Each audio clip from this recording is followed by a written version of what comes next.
Guys, আজকে আমি এত খুশি কেন জানো? জানো না তো? চলো আমি বলি। আসলে এতটা খুশি আজকে আমি একটা জিনিস পেয়ে, আমার জীবনে একটা স্বপ্ন পূরণ হলো, মানে বড় একটা ইচ্ছা পূরণ হলো। তো আমি তো এখনো বিশ্বাস করতে রানী, পারছি না। আমি এদিকে আমার তাকা একটু। বাড়ির রানীকে বলছিলাম যে জানিস আমার একটা বড় ইচ্ছা পূরণ হয়েছে, কিন্তু আমার দিকে তাকালোই না। মানে আমি কিছুই না, কিন্তু আমি ওইসব বাদ না দিয়ে ওই জিনিসটাকে লাগাবো বলে আমি এখন একটাই মাটি ভরে নিচ্ছি।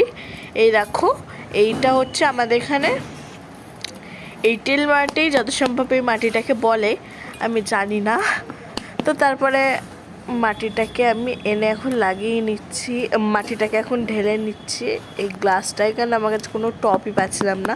আর যেহেতু গাছটাকে এখনই তুলে নিয়ে লাগিয়ে দিতে হবে, তো তার জন্য মাটিটাকে এখন এটাই লাগিয়ে দেবো। আর এই দেখুন, এরকম করলে কিন্তু খুব ভালোভাবে পাথরগুলো বেরিয়ে যায়। তারপরে আমি একটু জল দিয়ে দিলাম। আর এর ভিতরে কিন্তু আছে জিনিসটা কি জানো? এই গাছটার না কিন্তু, এই দেখো, এই ড্রাগনের চারাটা। আমার না ড্রাগন ফল খেতে খুব ভালো লাগে, তাই ভেবেছিলাম যে আমিও বীজ দিয়ে আমিও ড্রাগনের গাছ বানাবো। তো ফাইনালি সেটা আমার ইচ্ছাটা পূরণ হয়েছে। তো আমি তুলেও নেব গাছটাকে। আর যেহেতু ছোট্ট গাছ, তার জন্য আমি চামচটা ব্যবহার করলাম, চামচটা দিয়ে ভালো উঠে যাবে। তো এই দেখো, ড্রাগনের চারাটাকে এখন আমি খুব আস্তে আস্তে তুলে নিচ্ছি, যেন গাছের শেকড়টা না ভেঙে যায়।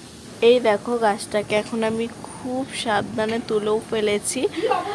তো এই দেখো, গাছটাকে এখন আমি তুলেও নিয়েছি, আর এখন আমি লাগিয়েও নেব। কিন্তু দেখছি যে ওই জায়গাটা, মানে মাটিটাকে একটুখানি খুঁড়ে তারপরে বসি ওপর দিয়ে আরেকটু মাটি দিতে হবে।